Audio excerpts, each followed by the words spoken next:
Hello everybody, my name is Megan and this is my August TBR. Yeah, August, right?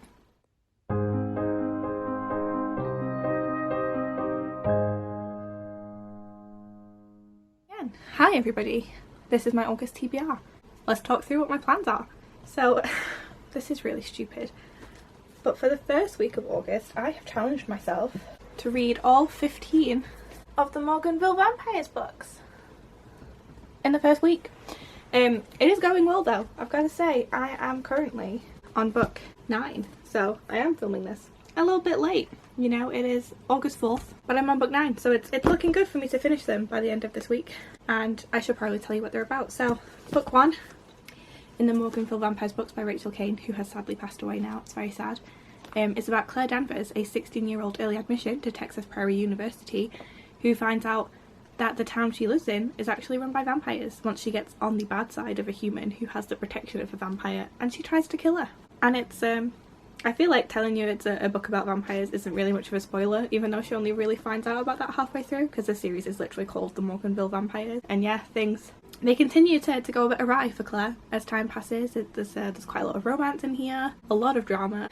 I'm on book 9 right now, and like so many things have happened, it's crazy. So yeah, I'm gonna do a video of, not a vlog per se, but just like for every book I read I'm just gonna give you like a 30-second soundbite of my thoughts and then move on to the next one. So yeah, hopefully I manage to finish this by Sunday and then I can crack on with my actual TBR. So let's dive into that. 15 books, what am I thinking?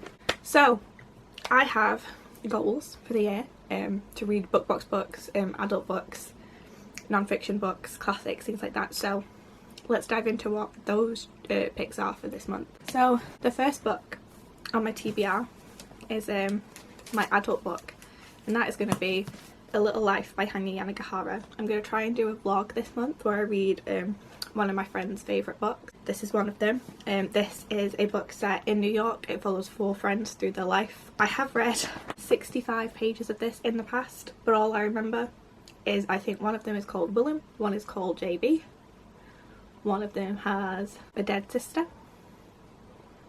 That's all I got. One of them really likes maths. So I need to reread those first 60 pages and try and get through this chunk of sadness, because all I know about this book is that it's emotional manipulation, but like written well. So not looking forward to this, but I'm also kind of looking forward to it, you know? The next book for that video, as one of my friend's favourites, is the non-fiction book. So I will be reading Sapiens, A Brief History of Humankind by Yuval Noah Harari. And yeah, this is one of my friend's highly recommended non-fictions. I don't think I'd say it's a favourite, but she recommended it to me, so I'm going with it. And yeah, I split it up into little chunks so I can read a bit of it each week and it doesn't overwhelm me. But yeah, I'm looking forward to this one. And it's just what it says on the tin really. It's a non-fiction, it's a brief history of humankind. Okay, next for that video is the classic, which is going to be, did I pick the right one? No, I didn't. It's not going to be The Great Gatsby, it's going to be The Portrait of Dorian Gray by Oscar Wilde, which she talked about non-stop in high school. It was a big facet of her personality, liking Oscar Wilde, so gonna finally give that one another go after hating the first chapter when I first tried to read it when I was like 14. It was just a lot of description and I just wasn't here for it, but I'm hoping I've grown as a person and can learn to enjoy that book now. So yeah, next is the Book Box book, and the 2 that I'm planning on reading this month. Dorian Gray is about a man called Dorian Gray who sells his soul to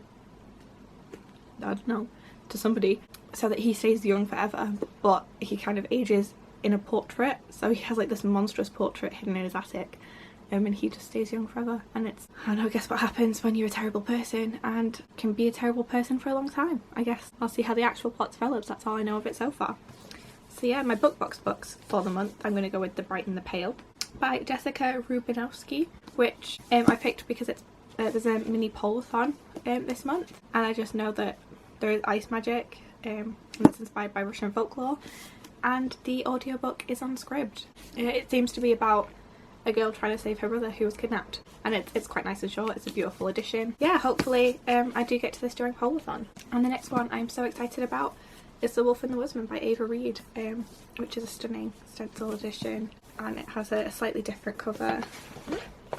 And I've been excited for this one for so long, ever since I saw Samantha Shannon mention it on her Instagram stories. And I don't really know what it's about, other than I think it's about a woman who doesn't have any power and so is like given up by her village to be a sacrifice, and then things go wrong when they enter the forest. I don't know, but the cover is stunning. I'm so excited to read it, and yeah. The Wolf and the Wisdom by Ava Reed is my second BookBox book. So that's all of my sort of mandatory reads. I do have a couple of others to throw in to the mix that I'm hoping to get to. So first, just 2 other BookBox books in case I have the time to read them. We have In the Ravenous Dark by A.M. Strickland, which I believe is polyamorous. Oh, very pretty end pages. Magic is rare, closely controlled, blessed or cursed with the power, put under constant guard. So yeah, I don't really know what it's about, but honestly I heard polyamory and my brain was like, yep. So and it's quite short as well.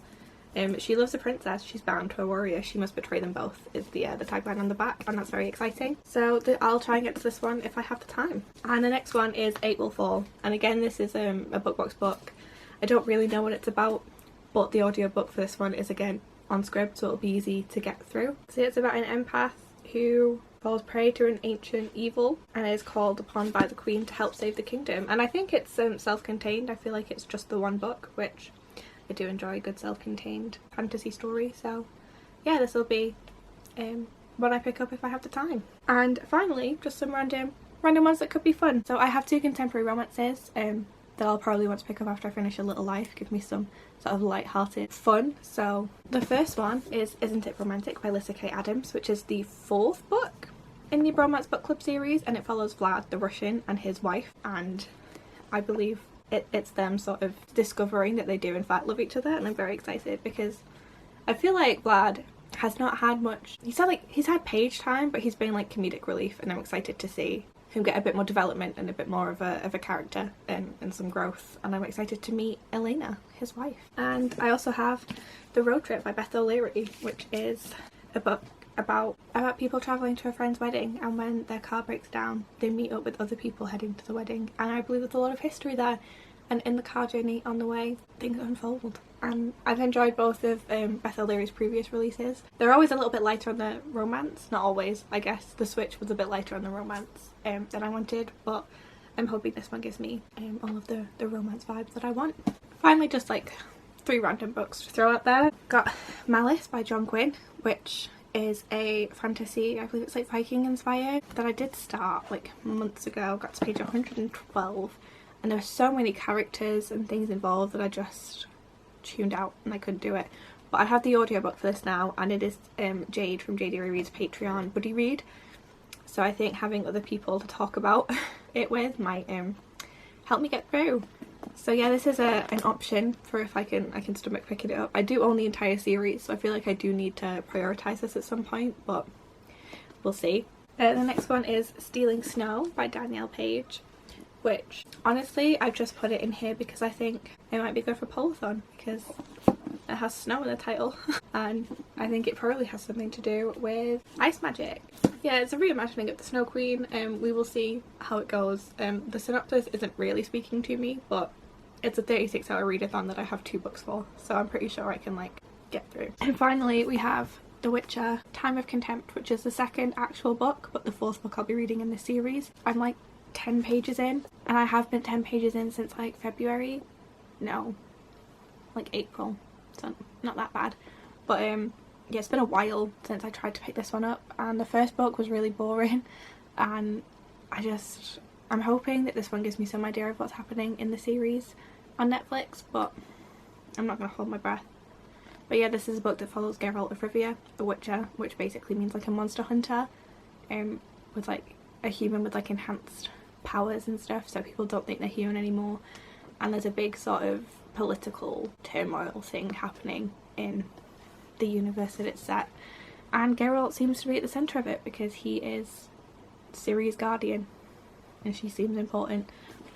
But like nothing happened in the first book, so I've not been super excited to pick this one up. But the series is coming out soon and it'll probably take me until then to read it anyway, so hopefully I can muster up some energy to read this. So yeah, that was a ridiculous amount of books. There's 15 Morganville books and then 12 other books I've talked about there, which is what, 27 27 books on my TBR this month. It's not gonna happen, but a girl can dream. But I mean, I have already read 8, so things are going okay. That's on average 2 books a day, and I'm gonna finish 9 and 10 today, so. Alright, well, that's it from me. Hopefully I managed to edit this together into something coherent. But yeah, if you liked this, please leave a like, leave a comment, let me know what's on your TBR. Are you participating in Polls on the Meltdown? And yeah, I'll see you next time.